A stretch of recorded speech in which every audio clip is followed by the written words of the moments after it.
আসসালামু আলাইকুম রহমতুল্লাহ। Dear viewers, আজকে আমরা মাইক্রোসফট অফিস ওয়ার্ডের হোম মেনু বারের অধীনে যে ট্যাবগুলো আছে সেই ট্যাবগুলোর মধ্যে যে ফাংশনগুলো আছে সেটার কোনটার কি কাজ সে সম্পর্কে আজকে আমরা জানবো। আমরা এমএস ওয়ার্ডটাকে ওপেন করছি।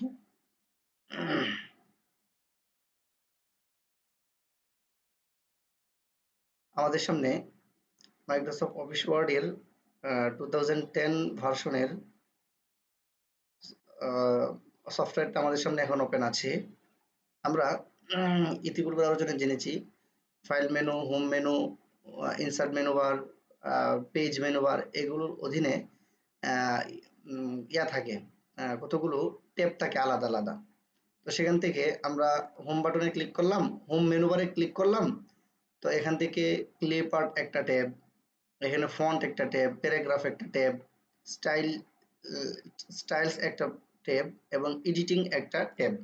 তো এই এক একটা ট্যাবের মধ্যে অনেকগুলো ফাংশন আছে, সেগুলো আজকে আমরা একটার পর একটা ধারাবাহিকভাবে আমরা জানার জন্য চেষ্টা করব কোনটার কি কাজ। প্রথমে হচ্ছে পেস্ট। প্রথম যে ট্যাবটা আছে এখানে যে ফাংশনগুলো আছে কাট, কপি, পেস্ট এবং ফরম্যাট পেইন্টার। তো কাট এবং পেস্টের কাজ কি? কাট পেস্টের কাজ হচ্ছে কোনো একটি টেক্সটকে বা কোনো একটি লেখাকে এক জায়গা থেকে কেটে অন্য জায়গায় নিয়ে যাওয়া যায়। আমি একটি ফাইল ওপেন করছি কাজটাকে সহজভাবে বোঝার জন্য। এই আমাদের সামনে একটি টেক্সট লিখিত একটি ফাইল ওপেন করলাম। এখন দেখেন আমি চাচ্ছি যে শেষের যে ৩টা লাইন আছে এই ৩টা লাইনকে এখান থেকে কেটে অন্য জায়গায় নিয়ে যাব। তো এর জন্য এই লেখাটাকে সিলেক্ট করতে হবে। প্রথমত যে লেখাটাকে আমরা বা যে টেক্সটটাকে আমরা কাট করব সেটাকে সিলেক্ট করে এখান থেকে কাট করে দিতে হবে।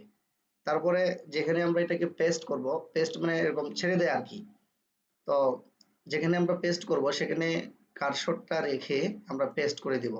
তাহলে কি হলো, লেখাটা এই জায়গা থেকে কেটে এই জায়গায় চলে আসলো। তাহলে কাট এবং পেস্টের কাজটা হচ্ছে এটা, যে কোনো টেক্সটকে বা কোনো লেখাকে এক জায়গা থেকে কেটে অন্য জায়গায় নিয়ে যাওয়া যায়। শুধু যে টেক্সটকেই করা যাবে সেটা এরকম নয়, কোনো ভিডিও হোক, অডিও হোক, পিকচার হোক, এগুলোকে কাট এবং পেস্টের মাধ্যমে আমরা এক জায়গা থেকে কেটে অন্য জায়গায় নিয়ে যেতে পারি। এটা হচ্ছে কাট পেস্টের কাজ। তারপরে হচ্ছে কপি এবং পেস্টের কাজ। কপি পেস্টের কাজ হচ্ছে কোনো লেখাকে স্বস্থানে রেখে অন্য জায়গায় কপি করে নিয়ে যাওয়া যায়। যেমন আমরা চাচ্ছি শেষের যে লাইনটা, এই লাইনটাকে আমরা কপি করব। কপি করে আমরা একটু অন্য জায়গায় নিয়ে যাব। তার জন্য এই লেখাটাকে সিলেক্ট করলাম, কপিতে ক্লিক করলাম। তারপরে যেখানে পেস্ট করব বা কপি করে নিয়ে যাব সেখানে মাউসের কার্সরটা রেখে আমরা পেস্ট করে দিব। তাহলে কি হলো, এখান থেকে কপি হয়ে এখানে চলে আসলো।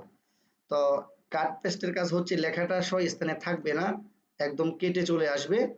আর কপি পেস্টের কাজ হচ্ছে লেখাটা স্থানে থাকবে, পাশাপাশি অন্য জায়গায় কপি হয়ে যাবে। তো এখন আমরা যতবার পেস্ট করব ততবার এটা পেস্ট হইতে থাকবে। একবার কপি করলে পরে যতবার আমরা এটাকে পেস্ট করব ততবার এটা কপি হইতে থাকবে। আচ্ছা, তো এই হচ্ছে কপি পেস্ট এবং কাট পেস্টের কাজ। তারপরে হচ্ছে পেইন্টার, ফরম্যাট পেইন্টার। ফরম্যাট পেইন্টারের কাজ হচ্ছে যে কোনো লেখা থেকে ফরম্যাটকে কপি করে অন্য টেক্সটের উপর ওই ফরম্যাটটাকে অ্যাপ্লাই করা যায়। যেমন আমরা প্র্যাকটিক্যালি দেখি, এই লেখাটাকে সিলেক্ট করলাম বা এখান থেকে দুইটা ওয়ার্ডকে সিলেক্ট করলাম। এখানে বি মানে বোল্ড করা, এটাকে বোল্ড করলাম, এখানে ইটালিক করলাম, ইউতে আন্ডারলাইন করলাম এবং এখান থেকে একটা কালার দিলাম। তো এই আমাদের লেখার মধ্যে যে ফন্টটা আমরা এখানে কয়েকটা ফরম্যাট অ্যাপ্লাই করেছি। তো আমি চাচ্ছি যে এই লেখার উপরে যে ফরম্যাটগুলো আছে এই সেম ফরম্যাটগুলো অপর আরেকটি ওয়ার্ডের মধ্যে অ্যাপ্লাই করার জন্য তখন আমরা এই পেইন্টার ওয়াটারমার্কের ব্যবহার আমরা করতে পারি। যেমন এই লেখাটাকে সিলেক্ট করতে হবে, তারপরে এখান থেকে ফরম্যাট পেইন্টার এখানে ক্লিক করতে হবে। ক্লিক করার পর আমরা যে কোনো ওয়ার্ডের উপরে গিয়ে ক্লিক করব, এই যে এই টেক্সটের মধ্যে যেই ফরম্যাটগুলো আছে এগুলো এখানে এসে অ্যাপ্লাই হয়ে গেছে। এটাই হচ্ছে ফরম্যাট পেইন্টার। অর্থাৎ কোনো টেক্সটের মধ্যে বা কোনো লেখার মধ্যে যেই ফরম্যাটগুলো দেওয়া থাকবে সেই ফরম্যাটগুলোকে কপি করে অন্য একটি টেক্সটের উপর আমরা অ্যাপ্লাই করতে পারবো। এটাই হচ্ছে ফরম্যাট পেইন্টারের কাজ। ঠিক আছে, তাহলে আমরা দেখলাম এতক্ষণ পর্যন্ত কাট পেস্ট কপি এবং ফরম্যাট পেইন্টার। ক্লিপবোর্ড ট্যাবের অধীনে যেই ফাংশনগুলো আছে সেগুলো আমরা শিখলাম। এখন আমরা দেখব ফন্টের অধীনে বা ফন্ট ট্যাবের মধ্যে যে ফাংশনগুলো আছে সেগুলো। তো এখানে প্রথমে হচ্ছে এই যে এটাকে ড্রপ ডাউন মেনু বলে ফন্ট। ফন্টের এখানে এসে ড্রপ ডাউন মেনুতে ক্লিক করলে ভিতর থেকে অনেকগুলো ফন্ট বের হবে। এখান থেকে আমরা দিব টাইমস নিউ রোমান। এটা হচ্ছে ইংলিশ লেখার জন্য স্বাভাবিক যে ফন্ট আর কি সবসময় ব্যবহার করা হয় অধিকাংশ ক্ষেত্রে। এটা হচ্ছে এই যে টাইমস নিউ রোমান, এখান থেকে এটাকে দিতে হবে যদি ইংলিশ টাইপ করতে চাই। আর এখানে হচ্ছে ফন্ট সাইজ। ফন্ট সাইজের মধ্যে এসে আমরা আমাদের ফন্টটা কতটুকু রাখতে চাচ্ছি। সাধারণত 18 এবং 16 এই দুইটা সাইজেই রাখা হয়। আমরা এখান থেকে 18 বা 16 দিয়ে সেটিং করে নিব। সেটিং করার পরে আমরা যদি টাইপ করি তাহলে আমাদের টাইপটা আসতে থাকবে। অর্থাৎ এটার ফন্টটা হবে টাইমস নিউ রোমান এবং ফন্ট সাইজটা হচ্ছে 16। এই দুইটা অপশন আমরা এখান থেকে করতে পারি। তো এই ফন্টের ড্রপ ডাউন মেনুতে ক্লিক করার পরে আরো অনেকগুলো ফন্ট বের হয়। তো এখানে যেই স্টাইলে যে ফন্টটা দেখা যাচ্ছে, আমরা কোনো একটা টেক্সটকে সিলেক্ট করে টেক্সট আগে অবশ্যই লিখে নিতে হবে। লিখার পরে আমরা এরকম ভাবে ফন্ট চেঞ্জ করতে পারি।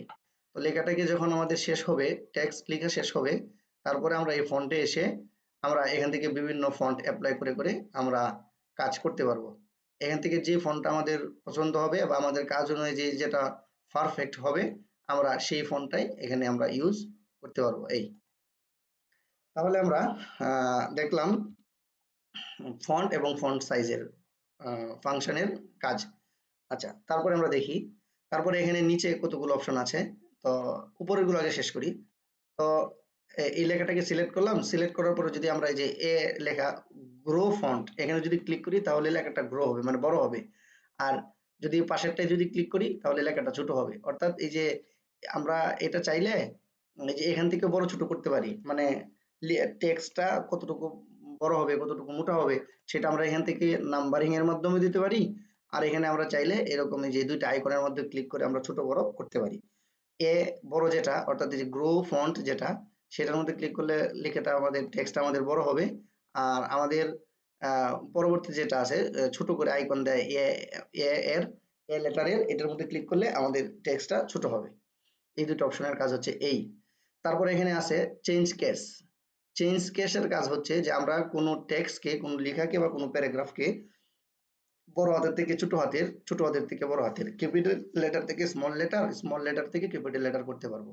যেমন আমরা এখানে ক্লিক করলাম, এই যে এখানে যেটা যেরকম দেখা যাচ্ছে সেন্টেন্স কেস, মানে প্রত্যেকটা বাক্যের প্রথম অক্ষর বড় হাতের হবে, লয়ের কেস সবগুলো এখানে ছোট হাতের। এখন যদি আমি এখানে ক্লিক করি আমাদের সিলেক্টকৃত টেক্সটটা সবগুলো ছোট হাতের অক্ষরে হয়ে যাবে। তারপর আছে আপার কেস। যদি আমরা আপার কেসে ক্লিক করি তাহলে আমাদের প্রত্যেকটা শব্দ, প্রত্যেকটা লেটার আমাদের বড় হাতের হয়ে যাবে। ক্যাপিটালাইজ যদি এখানে ক্লিক করি তাহলে প্রত্যেকটা ওয়ার্ডের প্রথম অক্ষর বড় হাতের হবে। আর একদম শেষেরটাই যদি ক্লিক করি তাহলে আমাদের প্রথম অক্ষরটা হবে, প্রথম লেটারটা হবে ছোট হাতের, বাকি সবগুলো হবে ক্যাপিটাল লেটার, মানে বড় হাতের হবে। তো এখানে এগুলো একটু খেয়াল করলে আমাদের বুঝে আসার কথা। তো এই আমি এখানে যদি ক্লিক করি দেখেন প্রত্যেকটা সেন্টেন্সের প্রথম অক্ষর বড় হাতের হয়ে গেছে। যেখানে গিয়ে ফুল স্টপ শেষ হয়েছে এর পরবর্তীতে যে ওয়ার্ডটা সেটার প্রথম অক্ষরটা বড় হাতের। অর্থাৎ প্রত্যেকটা সেন্টেন্সের প্রথম অক্ষর বড় হাতের হবে। এটা হচ্ছে সেন্টেন্স কেসের কাজ। লোয়ার কেসে ক্লিক করলে সবগুলো ছোট হাতের, যদি আমরা আপার কেসে ক্লিক করি তাহলে সবগুলো বড় হাতের, আর যদি আমরা ক্যাপিটালাইজ এখানে ক্লিক করি তাহলে প্রত্যেকটা ওয়ার্ডের প্রথম অক্ষর বড় হাতের। এভাবে আমরা এগুলো এখান থেকে দেখে দেখে আমরা পরিবর্তন করতে পারি যখন যেটা আমাদের প্রয়োজন হয়। আচ্ছা, তারপরে এখানে আরেকটা অপশন আছে, সেটা হচ্ছে যে আমরা দেখি যে এটা হচ্ছে ফরম্যাট পেইন্টার। এটার কাজ হচ্ছে যে আমরা কোনো sorry clear formatting. Clear formatting এর কাজটা কি? ক্লিয়ার ফরম্যাটিং এর কাজ হচ্ছে কোনো লেখা থেকে ফরম্যাটকে এক ক্লিকে রিমুভ করা যায়। যেমন আমরা এই একটা টেক্সটকে সিলেক্ট করলাম, এখানে কতগুলো ফরম্যাট দিই, বোল্ড করলাম, ইটালিক করলাম, আন্ডারলাইন দিলাম এবং কালার করলাম। এখন আমি চাচ্ছি যে আমার এই লেখাগুলোর মধ্যে আমি এই ফরম্যাট গুলো রাখবো না, রিমুভ করে দিব, ডিলিট করে দিব। এর জন্য এটাকে সিলেক্ট করে যদি আমরা এখানে যে ক্লিয়ার ফরম্যাটিং এ ক্লিক করি তাহলে আমাদের লেখা থেকে এই এই ফরম্যাট গুলো দূর হয়ে যাবে এবং একটা ফন্টে এটা ক্রিয়েট হয়ে যাবে বা একটা ফন্ট ধরে সেটা এরকম হয়ে যাবে। পরবর্তীতে আমরা এখান থেকে আবার ফন্ট চেঞ্জ করে দিলেই হবে এবং আমাদের এটা বড় করে দিলেই হবে। লেখাটাকে সিলেক্ট করে ফন্টটা বড় করে দিলেই হবে। এই হচ্ছে বিষয়। তো এটা হচ্ছে ক্লিয়ার ফরম্যাটিং। এখানে মিনিং গুলো বুঝলে আমাদের কাজটাও খুব সহজে বুঝে আসবে। এখানে কি লেখা আছে যে ক্লিয়ার ফরম্যাটিং, অর্থাৎ ফরম্যাটকে ক্লিয়ার করে দেয়। এই আচ্ছা, ঠিক আছে। তারপরে আমরা দেখি পরবর্তীতে এখানে এই বি মানে বোল্ড, বোল্ড মানে লেখাটা গাঢ় হবে। আমাদের যেই লেখাটাকে আমরা গাঢ় করতে চাচ্ছি সেটাকে আগে সিলেক্ট করতে হবে। সিলেক্ট করার পরে যদি আমরা বিতে ক্লিক করি তাহলে এই লেখাটা এরকম গাঢ় হয়ে যাবে। আর ইউতে আন্ডারলাইন, লেখাটার নিচে আন্ডারলাইন হবে। আর যদি আমরা এখানে ক্লিক করি তাহলে প্রত্যেকটা লেখার মাঝখানে এরকম একটা দাগ পড়বে। তো এগুলো অনেক সময় প্রয়োজন হয়, আমি এগুলোকে আবার রিমুভ করে দিচ্ছি। আরেকটা বিষয় আমরা এটা খেয়াল রাখবো, যেই ফাংশনটা যেখান থেকে আমরা করি সেটাকে রিমুভ করার জন্য ওইখানে ক্লিক করতে হয়। এটা আমরা একটা খেয়াল রাখবো, কম্পিউটারের অধিকাংশ অপশনের ক্ষেত্রে এরকমই। তো আমরা এই লেখাটাকে আবার সিলেক্ট করলাম, বা এই লাস্টের দুইটা ওয়ার্ডকে আমরা এরকম ভাবে সিলেক্ট করলাম। সিলেক্ট করার পরে যদি আমরা এখানে ক্লিক করি তাহলে আমাদের এই লেখাটার উপর একটা দাগ পড়ে গেছে। এরকম সময় অনেক অফিসিয়াল কাজে প্রয়োজন হয়। তো এখানে আইকনগুলো দেখলেই আমরা এগুলো বুঝে আসার কথা। ঠিক আছে? তো আবার এটাকে রিমুভ করার জন্য এখানে গিয়ে ক্লিক করলে এটা রিমুভ হয়ে যাবে। আচ্ছা, তারপরে হচ্ছে এখানে আছে এটা হচ্ছে সুপারস্ক্রিপ্ট, না সরি সাবস্ক্রিপ্ট। সাবস্ক্রিপ্ট মানে হচ্ছে যে আমরা যখন বীজগণিতের সূত্র লিখি তখন আমাদের এই কাজটা প্রয়োজন হয়। যেমন আমি উদাহরণস্বরূপ দেখাই, আমি এখানে এম লিখলাম, এখন আমি নিচে 2 দিতে চাচ্ছি। যদি নিচে 2 দিতে চাই তখন এই যে এখানে ক্লিক করব, সাবস্ক্রিপ্টে ক্লিক করে এখন যদি আমরা এখানে 2 এতে ক্লিক করব বা যে কোনো সংখ্যায় ক্লিক করব, এই সংখ্যাটা এই এম এর নিচে চলে আসবে। এটা হচ্ছে এই সাবস্ক্রিপ্টের কাজ। আর সুপারস্ক্রিপ্টের কাজ হচ্ছে আমাদের এই লেখাগুলো উপরে হবে। কোনো একটি লেটারের সামনে কার্সর রেখে যখন আমরা সুপারস্ক্রিপ্টে ক্লিক করব তারপরে যখন আমরা লিখবো এগুলো উপরে আসবে। এটা হচ্ছে সাবস্ক্রিপ্ট এবং সুপারস্ক্রিপ্টের কাজ। আচ্ছা, তারপরে কি আছে? তারপরে যেই ফাংশনটা সেটা হচ্ছে যে আমরা একটু দেখি এখানে টেক্সট ইফেক্ট। টেক্সট ইফেক্টের কাজ হচ্ছে যে আমরা টেক্সটের মধ্যে বিভিন্ন ইফেক্ট দিতে পারবো। যেমন এই লেখাটাকে সিলেক্ট করলাম, সিলেক্ট করার পর আমরা টেক্সট ইফেক্টে গেলাম। এখানে যে ইফেক্টটা যদি আমরা দিতে চাই তাহলে এখানে ক্লিক করব, আমাদের টেক্সটের মধ্যে এই ইফেক্টটা অ্যাড হয়ে যাবে বা অ্যাপ্লাই হয়ে যাবে। আবার সিলেক্ট করলাম, এখানে আসলাম, এখান থেকে আমরা এই যে শ্যাডোওয়ালা যে ইফেক্ট আছে এটা দিয়ে দিলাম। এই যে প্রত্যেকটা লেখার পিছনে একটা শ্যাডো চলে আসছে। এভাবে আমরা টেক্সটের বিভিন্ন ইফেক্ট এখান থেকে দিতে পারি। এটা হচ্ছে টেক্সট ইফেক্ট, বিভিন্ন ইফেক্ট আমরা এখান থেকে দিতে পারি। তো এখানে আউটলাইন আছে, শ্যাডো আছে, রিফ্লেক্ট আছে, গ্লো আছে, এগুলো আমরা এখান থেকে দিয়ে দিয়ে যদি এটার উপরে ক্লিক করি তাহলে এই যে শ্যাডো আসছে। যদি এখন এখানে ক্লিক করি প্রত্যেকটা লেখার পিছনে একটা, পুরো লেখাটার পিছনে প্রত্যেকটা ওয়ার্ডের পিছনে এরকম একটা শ্যাডো পড়ে গেছে। তো এগুলো আমরা এখান থেকে অ্যাপ্লাই করে করে দেখতে পারি। অর্থাৎ এখান থেকে আমরা টেক্সটের মধ্যে বিভিন্ন ইফেক্ট দিতে পারবো, শ্যাডো দিতে পারবো, রিফ্লেক্ট দিতে পারবো, আউটলাইন দিতে পারবো। এই যে যদি আউটলাইনে ক্লিক করি, আউটলাইনে ক্লিক করার পরে এখান থেকে যে কোনো একটা কালার চুজ করব, তো আমাদের এই যে টেক্সটের চতুর্দিকে আউটলাইনের মধ্যে ওই কালারটা চলে আসছে। এরকম ভাবে আমরা এখান থেকে বিভিন্ন ইফেক্ট দিতে পারি। আচ্ছা, তারপরে হচ্ছে এখানে ক্লিক করলাম, ক্লিক করার পরে এটা হচ্ছে যে টেক্সট হাইলাইট কালার, মানে টেক্সটের পিছনে একটা কালার চলে আসবে, টেক্সটটাকে হাইলাইট করে দিবে। এটা হচ্ছে যে টেক্সট হাইলাইট কালার। অর্থাৎ আমরা এখান থেকে যে কালারটাই দিব আমাদের সিলেক্টকৃত টেক্সটের পিছনে সেই কালারটা অ্যাপ্লাই হবে, অ্যাপ্লাই হয়ে আমাদের টেক্সটগুলোকে হাইলাইট করে দিবে। টেক্সটের মধ্যে আমরা একটু, এটাই হচ্ছে আমাদের এই টেক্সট হাইলাইট কালারের কাজ। তারপরে এটা হচ্ছে ফন্ট কালার। ফন্ট কালারের কাজ হচ্ছে যে আমরা ফন্টের মধ্যে বা লেখার মধ্যে আমরা কালার করতে পারবো। যেমন আমাদের সামনে যে লেখাগুলো আছে এখান থেকে আমরা কতগুলো লেখা সিলেক্ট করলাম, সিলেক্ট করার পরে এখানে আসে কালার, যে কোনো একটা কালারকে চুজ করে দিলাম, এই কালারটা এই টেক্সটের মধ্যে অ্যাপ্লাই হয়ে গেছে। এখান থেকে আমরা কালার দিতে পারি। আর এখানে যে কালারটা অর্থাৎ টেক্সট হাইলাইট কালার, এটা হচ্ছে একদম টেক্সটের ব্যাকগ্রাউন্ডে কালার হয়ে টেক্সটটাকে হাইলাইট করে দেখাই। এই দুইটা কালার আমাদেরকে ভালো করে বুঝতে হবে। এটা হচ্ছে টেক্সটের কালার। তো আমরা কোনো একটি টেক্সটকে এভাবে সিলেক্ট করব, তারপরে এখান থেকে এখানে এসে আমরা যে কোনো একটা কালার চুজ করে দেব, কালারটা টেক্সটের মধ্যে অ্যাপ্লাই হয়ে যাবে। এই হচ্ছে ফন্ট ট্যাবের অধীনে যে ফাংশনগুলো আছে সেগুলোর কাজ। তারপরে আমরা দেখব প্যারাগ্রাফ। প্যারাগ্রাফের মধ্যে গুরুত্বপূর্ণ কিছু বিষয় আছে। যেমন আমরা এখানে একটু খেয়াল করি যে এখানে যে আইকনগুলো দেখা যাচ্ছে, এই যে ডট দাগ দেওয়ার মতো লাইনে লাইন লাইন লাইন, তো এখানে এগুলো হচ্ছে অ্যালাইন টেক্সট লেফট, মানে লেখাগুলো বাম দিকে একদম সমান হবে, ডান দিকে এলোমেলো হবে। আর যদি আমরা এই মাঝখানেরটা দিই, সেন্টার দেই, তাহলে আমাদের টেক্সটগুলো, আমাদের লেখাগুলো একদম পেজের সেন্টারে চলে আসবে। আর যদি আমরা তারপর একটা সিলেক্ট করি তাহলে আমাদের টেক্সটগুলো রাইট সাইডে সমান হবে এবং আর লেফট সাইডে আমাদের টেক্সট গুলো এলোমেলো হয়ে যাবে। আর যদি আমরা জাস্টিফাই এ ক্লিক করি তাহলে আমাদের লেখাগুলো চতুর্দিকে সমান হবে। তো আমরা একটু প্র্যাকটিক্যালি দেখি। এই লেখাটাকে সিলেক্ট করলাম, সিলেক্ট করার পরে আমরা প্রথমটাকে সিলেক্ট করলাম, প্রথমটাকে সিলেক্ট করার পরে দেখেন এদিকে যে বাম দিকের লেখাগুলো একদম সমান হয়েছে আর ডান দিকের লেখাগুলো এলোমেলো হয়েছে। তো এটা যদি আমরা এভাবে সেন্টারে ক্লিক করি তাহলে আমাদের লেখাগুলো টেক্সটের একদম সেন্টারে চলে আসবে। আর এটা যদি আমরা রাইটে ক্লিক করি, টেক্সট অ্যালাইন রাইটে ক্লিক করি তাহলে রাইট সাইডে লেখাগুলো সমান দেখাবে, সমান হয়ে আসবে। আর বাম সাইডে বা লেফট সাইডে লেখাগুলো এলোমেলো হয়ে আসবে। আর যদি আমরা এই লেখাটাকে এভাবে সিলেক্ট করে যদি আমরা এখানে জাস্টিফাই দেই তাহলে আমাদের লেখাটা চতুর্দিকে একদম সমান হবে, কোনো এবড়ো থেবড়ো বা এলোমেলো থাকবে না। এটা হচ্ছে এই যে অ্যালাইনের 4টা অপশন। তারপরে আমরা দেখি তারপরে যে এটা আছে এটা হচ্ছে লাইন স্পেসিং। লাইন স্পেসিং এর কাজ হচ্ছে যে একটি লাইন থেকে আরেকটি লাইনের দূরত্ব কতটুকু হবে সেটা এখান থেকে আমরা নির্ধারণ করে দিতে পারি। সাধারণত 1.0 এটাই বেশি থাকে, যদি এর চেয়ে বেশি প্রয়োজন হয় তখন আমরা এখানে পয়েন্টটাকে সিলেক্ট করে দিব, আমাদের লেখার মাঝখানে স্পেসটা আরো বেড়ে যাবে। এটা হচ্ছে লাইন স্পেসিং এর কাজ।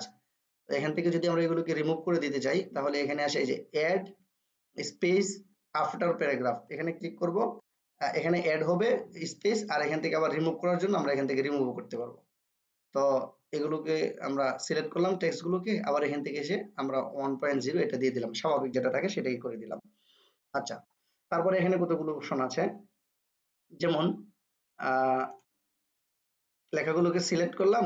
অবশ্যই আমাদেরকে আগে টেক্সটকে সিলেক্ট করতে হবে, কারণ আমরা কোনো একটা ফাংশন আমরা যে অ্যাপ্লাই করব কার উপরে করব সেটা আমাদেরকে আগে নির্ধারণ করে দিতে হবে, অর্থাৎ টেক্সটটাকে আগে সিলেক্ট করতে হবে। টেক্সটটাকে সিলেক্ট করলাম, তারপরে এখানে আসলাম, এখানে এসে দেখি কি আছে এখানে।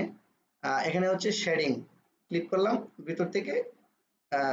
আমরা এই যে এখানে যেরকম শ্যাডো দিয়েছি এই কাজটা আমরা এখান থেকে করতে পারি। যেমন টেক্সটটাকে সিলেক্ট করলাম, সিলেক্ট করার পরে আমরা এখানে আসলাম, এসে আমরা কোনো একটি কালার দিয়ে দিলাম, শ্যাডো দিয়ে দিলাম। এটা আমাদের সিলেক্টকৃত টেক্সটের পিছনে শ্যাডো হয়ে চলে আসবে। তারপরে এখানে যে অপশনটা আছে সেটা হচ্ছে বর্ডার। বর্ডারের কাজ কি? বর্ডারের কাজ হচ্ছে কোনো টেক্সট এর মধ্যে বর্ডার দেওয়া যায়, আমরা এগুলোকে নো কালার করে দিলাম, মানে এগুলোকে হাইলাইট থেকে আমরা বাদ দিয়ে দিলাম। এখন আমরা বর্ডারটাকে একটু ভালো করে বুঝবো। আচ্ছা, তো এখন আমরা যদি এই লেখাটার চতুর্দিকে বর্ডার দিতে চাই তাহলে আমাদেরকে এখানে যেতে হবে বর্ডারে। আচ্ছা, বর্ডারে গিয়ে যদি আমরা এই অল বর্ডারে ক্লিক করি, এই অল বর্ডারে ক্লিক করি তাহলে প্রতি লাইন এক একটা বর্ডারের ভিতরে চলে আসবে, না পুরো লেখাটা একটা বর্ডারের ভিতরে চলে আসবে। আচ্ছা, আমি কন্ট্রোল জেড দিয়ে বেঁকে আসলাম। আচ্ছা, তারপরে এখানে দেখেন, এখানে আমাদের ইংলিশ মিনিংটা বোঝা এবং আইকনগুলো যদি আমরা একটু খেয়াল করি তাহলে আমরা এগুলো বুঝতে পারবো। যেমন এখানে হচ্ছে বটম বর্ডার, মানে যদি এখানে ক্লিক করি তাহলে আমাদের নিচে বর্ডার হবে। এই যে আমাদের সিলেক্টকৃত যে প্যারাটা আছে এই প্যারার নিচে বর্ডার হয়ে গিয়েছে। তো এরকম ভাবে আমরা যদি টপে ক্লিক করি তাহলে উপরে বর্ডার হবে, যদি লেফট বর্ডারে ক্লিক করি বাম সাইডে বর্ডার হবে, রাইট বর্ডারে ক্লিক করলে ডান দিকে বর্ডার হবে। এরকম ভাবে আমরা এই আইকনগুলো দেখে আমরা এখানে বর্ডার করতে পারবো, অর্থাৎ এখান থেকে বর্ডার থেকে আমরা বর্ডার করতে পারবো, যেটা প্রয়োজন আপনি সেটা এখান থেকে দেখে আপনি আপনার কাজের চাহিদা অনুযায়ী নিয়ে নিতে পারবেন। তো সাধারণত ওয়াল বর্ডারটা বেশি প্রয়োজন হয়। আর যদি আমরা বর্ডার না চাই, মনে করেন আমরা এই ওয়াল বর্ডার দিলাম, এখন আবার মনে হচ্ছে যে না বর্ডার না দিলে আমাদের টেক্সটটা সুন্দর হবে, তখন এটাকে রিমুভ করার জন্য আবার আমাদেরকে ওইখানেই যেতে হবে, বর্ডারে গিয়ে আমরা এখান থেকে নো বর্ডার করে দেব, তাহলে আবার বর্ডারটা চলে যাবে। এ হচ্ছে বর্ডারের কাজ। তারপর উপরে আর কতগুলো অপশন আছে, এখানে হচ্ছে নাম্বারিং, সরি বুলেট। বুলেটের কাজ হচ্ছে লেখার শুরুতে বিভিন্ন বুলেট দেওয়া যায়, বা কোনো প্যারার শুরুতে প্রত্যেকটা প্যারাগ্রাফের শুরুতে আমরা বুলেট দিতে পারবো। এক একটা ইন্টার যেখানে পড়ে সেখানে এক একটা প্যারা হিসেবে ধর্তব্য হয়। তো আমরা এখানে 3টা প্যারা রাখলাম। এখন যদি আমরা এই প্রত্যেকটা প্যারার শুরুতে বুলেট ব্যবহার করতে চাই তাহলে এই লেখাগুলোকে সিলেক্ট করব, তারপরে এখান থেকে বুলেটে এসে আমরা এখান থেকে যে কোনো একটা বুলেট দিয়ে দিব। এটা দিলে প্রত্যেকটা লেখার শুরুতে আমাদের প্রত্যেকটা প্যারার শুরুতে আমাদের এক একটা এই বুলেট চলে আসবে। এখান থেকে আমরা যেই বর্ডারটা আমাদের পছন্দ হয় কাজের সুবিধাতে আমরা সেটাই ব্যবহার করতে পারবো। এই প্রত্যেকটা ইন্টারের শুরুতে একটা প্যারা চলে একটা বুলেট চলে আসবে। আচ্ছা, তারপরে এখানে আছে হচ্ছে নাম্বারিং। আমরা চাইলে আমাদের এই প্যারাগুলোকে এরকম ভাবে নাম্বারিং করতে পারি। আর নাম্বারিং এর বিভিন্ন স্টাইল আছে, আপনার যেটা পছন্দ হয় সেটা এখান থেকে দিয়ে দিলে হবে। রোমান সংখ্যা আছে, এ ফুল স্টপ আছে, আপনার যেটা পছন্দ বা কাজের সুবিধার জন্য কাজের সাথে যায় কাজের সাথে পারফেক্ট হয় এমন একটি নাম্বার আমরা এখান থেকে দিয়ে নাম্বারিং করতে পারি।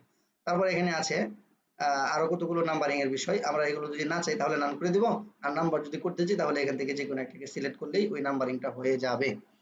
আচ্ছা, তারপরে এখানে আরো কিছু বিষয় আছে, যেমন আমরা এটা, তারপর আসুন আমরা পরবর্তী অপশনগুলো দেখি। তো পরবর্তীতে যে অপশনটা আছে, যদি আমরা এটার উপরে ক্লিক করি, আইকনের উপরে ক্লিক করি, তাহলে আমাদের লেখাগুলো বা আমাদের টেক্সট গুলো এই বাম ডান থেকে বামে যাবে, বাম থেকে ডানে যাবে। যদি এখানে ক্লিক করি তাহলে বাম থেকে ডানে যাবে, আর যদি এখানে ক্লিক করি তাহলে আমাদের লেখাগুলো ডান থেকে বামের দিকে আসবে। এটা হচ্ছে এই কাজ। তো এই সেম ভাবে এই দুইটার মধ্যে এই কাজে আসে, এগুলো তেমন প্রয়োজন হয় না। তারপর আমরা দেখি একটু, এই যদি এখানে ক্লিক করি একসাথে চলে আসবে, যদি এখানে ক্লিক করি একবারে চলে আসবে, আর এখানে প্রতি ক্লিক পার পাশে অল্প অল্প করে যাবে, মানে ট্যাবের মতো করে। একটা ট্যাব ক্লিক করলে যেরকম অল্প অল্প সামনে আগায়, এরকম ভাবে সামনে আগায়। এখানে ক্লিক করলে পিছন দিকে আসবে, আর এখানে ক্লিক করলে সামনের দিকে আসবে এই আইকনের উপরে। আর যদি আমরা এই আইকন দুইটার উপরে ক্লিক করি তাহলে একবারে চলে আসবে, এই একবারে পিছনে যাবে, একবারে সামনে চলে আসবে। যেমন আমরা এখানে রাখলাম, এখানে রাখার পর আমরা ক্লিক করলাম, এই যে একবারে লাফ দিয়ে এদিকে চলে আসলো। আর যদি এই আইকনের উপরে ক্লিক করি তাহলে আবার একবারে পিছনে বেঁকে চলে আসলো। আচ্ছা, তারপরে এখানে একটা অপশন আছে, সেটা হচ্ছে অ্যাসাইন্ডিং এবং ডিসেন্ডিং। তো এখানে ক্লিক করলাম। তো অ্যাসাইন্ডিং হচ্ছে একদম বাজে বাজে আসা, সিরিয়াল মেনটেন করে আসা, আর ডিসেন্ডিং হচ্ছে উল্টো পাল্টা আসা। তো এগুলো আমরা পরবর্তীতে যখন আমরা এই যে ইনসার্ট মেনু টেবিলের কাজ শিখবো তখন এগুলো আমরা আলোচনা করব। তো তারপরে এখানে একটা টেবিলে নিয়ে আমি তার শুধু ধারণা দিয়ে দিই। যেমন আমি ইনসার্টে গেলাম, ইনসার্ট থেকে একটা টেবিল নিলাম, নিয়ে আমরা এখানে লিখলাম এ, তারপরে লিখলাম বি, তারপরে লিখলাম সি, তারপরে লিখলাম ডি।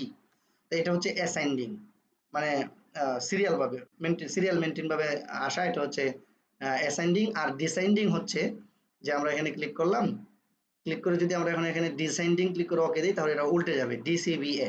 এটা হচ্ছে ডিসেন্ডিং এর কাজ, ঠিক আছে? আচ্ছা, এগুলো আমরা আবার পরে আলোচনা করব যখন আমরা টেবিলের কাজগুলো শিখবো ইনসার্ট মেনু থেকে। তারপর এখানে আর কি আছে, এখানে আরেকটা অপশন আছে, যে আমরা কোনো একটি টেক্সটকে সিলেক্ট করে যদি আমরা এই আইকনটার উপরে ক্লিক করি তাহলে আমাদের কোন কোন জায়গায় ইয়া আছে, আহ, ইয়া পড়েছে স্পেস, সেগুলো আমরা এখান থেকে দেখতে পারবো। অর্থাৎ আমাদের প্রত্যেকটা ওয়ার্ডের পরে কোথায় কোথায় স্পেস পড়েছে সেগুলো আমরা দেখতে পাবো যদি এই আইকনটার উপরে ক্লিক করি। আবার এটাকে রিমুভ করতে যদি চাই তাহলে এই টেক্সটটাকে সিলেক্ট করব, সিলেক্ট করে আইকনের উপরে ক্লিক করলে এটা আবার ইয়া হয়ে যাবে, ডিসিলেক্ট হয়ে যাবে বা হাইড হয়ে যাবে। আচ্ছা, তারপরে এখানে স্টাইলস এর অধীনে কতগুলো ইয়া আছে, এগুলো হচ্ছে বিভিন্ন স্টাইল, ফন্টের বিভিন্ন স্টাইল। তো কোনো একটি লেখাকে লেখার পরে যদি আমরা চাই এখান থেকে যে আমরা এই হেডিং গুলো দিয়ে আমাদের লেখাকে বিভিন্নভাবে আমরা ফন্ট পরিবর্তন করতে পারবো। লেখাটাকে সিলেক্ট করতে হবে, সিলেক্ট করার পরে এখান থেকে আমরা সিলেক্ট করে দিলে ওই হেডিংটা এখানে অ্যাপ্লাই হয়ে যাবে। এগুলো হচ্ছে স্টাইলের কাজ। আচ্ছা, তারপরে এখানে আছে চেঞ্জ স্টাইল। চেঞ্জ স্টাইলের কাজ হচ্ছে যে আমরা এখান থেকে যে স্টাইলটা এখানে অ্যাপ্লাই করব এটাকে আবার আমরা নিজেদের মতো মতো কাস্টমাইজ করে নিতে পারবো। এই স্টাইল সিলেক্ট, এখানে ক্লিক করার পরে এখানে অনেকগুলো অপশন আছে। তো এখানে যদি ক্লিক করি তাহলে দেখেন আমাদের স্টাইলটা চেঞ্জ হয়ে গেছে। অর্থাৎ এখানে যেই স্টাইলগুলো আছে এটাকে অ্যাপ্লাই করার পরে আমরা এখান থেকে স্টাইল চেঞ্জ করতে পারবো, কালার চেঞ্জ করতে পারবো, বিভিন্ন ফন্টে এখান থেকে দিতে পারবো, এবং প্যারাগ্রাফ স্পেসিং, মানে একটা লাইন থেকে আরেকটা লাইনের দূরত্ব কতটুকু হবে এখান থেকে আবার নিজের মতো করে আমরা এগুলো পরিবর্তন করে নিতে পারবো।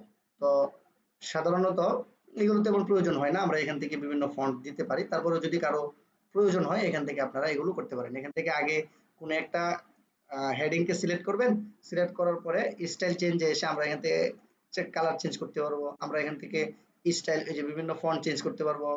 এগুলো আমরা এখান থেকে একটু ঘাটাঘাটি করলে আরো বুঝে আসার কথা। যার শুধু আমি ধারণা দিয়ে গেলাম যে এখান থেকে আমরা একটি হেডিং সিলেক্ট করে বা কোনো একটি ফন্টকে সিলেক্ট করে পরবর্তীতে আমরা এখান থেকে এসে আমরা আবার ফন্ট চেঞ্জ করতে পারবো, কালার চেঞ্জ করতে পারবো, নিজেদের মনের মতো করে আমরা আবার এগুলোকে কাস্টমাইজ করতে পারবো।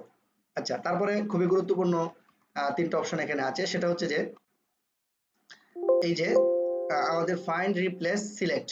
ফাইন্ডে যদি ক্লিক করি একটি ডায়লগ বক্স আমাদের সামনে আসবে, বা আমরা রিপ্লেসে ক্লিক করলাম, রিপ্লেসে ক্লিক করার পরে এরকম একটি ডায়লগ বক্স আমাদের সামনে আসবে।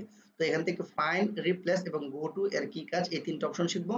তারপর হচ্ছে সিলেক্টের কাজটা শিখে আমাদের হোম মেনু বারের অধীনে যে ট্যাবগুলো আছে প্রত্যেকটা ট্যাবের কাজ আমাদের শেখা হবে। তো প্রথম হচ্ছে ফাইন্ডের কাজ। ফাইন্ডের কাজ কি? ফাইন্ডের কাজ হচ্ছে ওয়ার্ড খুঁজে বের করা যায়। যেমন আমরা একটা লম্বা প্যারাগ্রাফ এখানে লিখলাম, এখন এই প্যারাগ্রাফের ভিতরে একটা ওয়ার্ড কোথায় আছে, কতবার আছে সেটা আমরা এখান থেকে দেখতে পারবো। বা একটা ওয়ার্ড আমরা এখানে লিখেছি, যে ওয়ার্ডটা আমরা ভুল লিখে ফেলছি, কথার কথা যে আমরা এখানে টু লিখছি, এই টু এর জায়গায় দা দিলে আমাদের ভালো হতো সেন্টেন্সটা।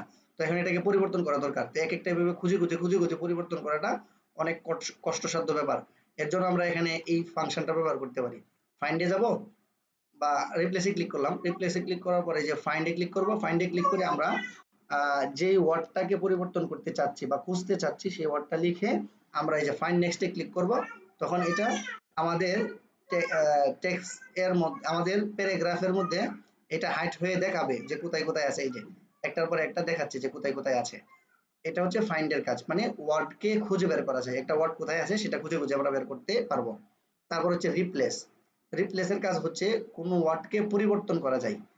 তো অর্থাৎ আমরা আমাদের এই প্যারাগ্রাফের ভিতরে এমন কিছু ওয়ার্ড আছে যেগুলো আমরা ভুলে লিখে ফেলছি, এখন চাচ্ছি যে এই ওয়ার্ডগুলোকে অন্য একটি ওয়ার্ড দ্বারা পরিবর্তন করার জন্য, যেন আমাদের প্যারাগ্রাফটা সুন্দর হয়। বা যে কোনো ক্ষেত্রে আমরা ওয়ার্ডকে পরিবর্তন করতে পারবো। তো যে ওয়ার্ডটাকে পরিবর্তন করব সেটা থাকবে উপরে, আর যে ওয়ার্ড দ্বারা পরিবর্তন করব যে রিপ্লেস উইথ, তো সেটা থাকবে নিচে। তো যেটাকে করব সেটা উপরে রাখলাম আমরা টু, আর নিচে রাখলাম দা, THE, THE। এখন আমরা যদি এই রিপ্লেস ওয়ালে ক্লিক করি তাহলে একসাথে আমাদের এই ডকুমেন্টের ভিতরে যত জায়গায় টু আছে তত জায়গায় দা হয়ে যাবে। এটা হচ্ছে রিপ্লেসের কাজ। আর যদি আমরা শুধু রিপ্লেসে ক্লিক করি তাহলে একটা একটা হবে, এই যে এখানে টু আছে মার্কিং করে দেখাচ্ছে, যদি রিপ্লেসে ক্লিক করবো এই যে দা হয়ে গেছে। এরকম একটা একটা আমরা পরিবর্তন করতে পারবো। আর যদি রিপ্লেস ওয়ালে ক্লিক করি তাহলে এই প্যারাগ্রাফের ভিতরে যত জায়গায় টু আছে তত জায়গায় একসাথে দা হয়ে যাবে। আর গো টু এর কাজ হচ্ছে পেজ খুঁজে বের করা যায়। পেজ খুঁজে বের করা যায় বলতে আমরা আমাদের এখানে পেজ কতগুলো বাড়াই, অনেকগুলো পেজ আমরা এখানে বাড়ালাম। আমাদের এখানে পেজ আছে 10টা, আমরা 10 নাম্বার পেজে আছি, আমি চাচ্ছি 2 নাম্বার পেজের মধ্যে যাব। তো 2 নাম্বার পেজের মধ্যে যাওয়ার জন্য মাউসের হুইল বার ঘুরিয়ে এভাবে যেতে অনেক সময় লাগবে। এর জন্য আমরা এই ফাংশনটা ব্যবহার করতে পারি। তো এই ফাংশনটা হচ্ছে গো টুতে এসে আমরা এখানে ইন্টার পেজ নাম্বার এসে আমরা টু লিখলাম, টু লিখে গো টুতে ক্লিক করলাম। তো আমাদেরকে 2 নাম্বার পেজের মধ্যে নিয়ে আসছে, যে 2 নাম্বার।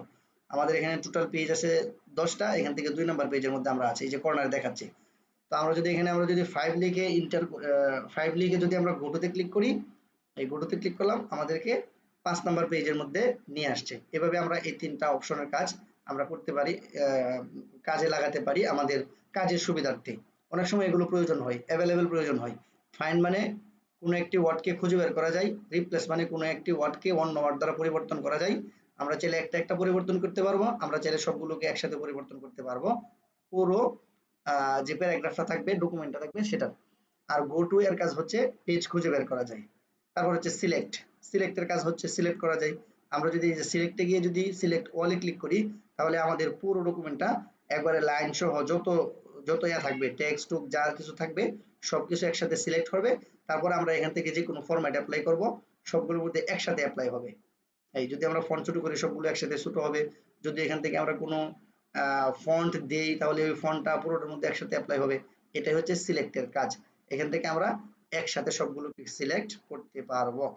আচ্ছা, তারপরে আমাদের এখানে আর গুরুত্বপূর্ণ তেমন কোনো কাজ নেই।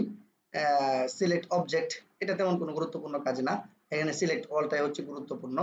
তো আমরা আমাদের যেই হোম মেনু বারের অধীনে যে ট্যাবগুলো আছে সেই ট্যাবগুলো সম্পর্কে আজকে আমরা জানতে পারলাম। আগামী ক্লাসের মধ্যে আমরা ইনসার্ট মেনু থেকে অর্ধেকটা আগে জানবো, আর বাকি অর্ধেকটা পরের দিন জানবো। অর্থাৎ আজকে আমরা আজকে আমরা তাহলে এতক্ষণ পর্যন্ত আমরা হোম মেনু বারের অধীনে যে সাব মেনুগুলো আছে বা যে ট্যাবগুলো আছে, সেই ট্যাবগুলোর মধ্যে যে ফাংশনগুলো আছে সেই ফাংশনগুলো আজকে আমরা অবগত হলাম, জানলাম। আপনারা যারা ভিডিওটা দেখছেন বা পরবর্তী সময়ে দেখবেন, আপনারা সবাই এই এগুলো সুন্দর করে প্র্যাকটিস করবেন। প্র্যাকটিস করলে আশা করি এমএস ওয়ার্ডের উপরে আপনি ভালো একটা দক্ষতা অর্জন করতে পারবেন, স্কিল অর্জন করতে পারবেন। আজকে এখানেই রাখছি। আগামী ক্লাসে আমরা ইনসার্ট নিয়ে আলোচনা করব। ইনসার্ট 2টা পার্টে আলোচনা হবে। প্রথমত আমরা ইলাস্ট্রেশন এর স্ক্রিনশট পর্যন্ত আমরা শিখব, পরবর্তীতে আমরা হাইপারলিংক থেকে সিম্বল পর্যন্ত একটা ক্লাসের মধ্যে শিখব। আজকে এখানে শেষ করছি। আসসালামু আলাইকুম ওয়া রাহমাতুল্লাহ।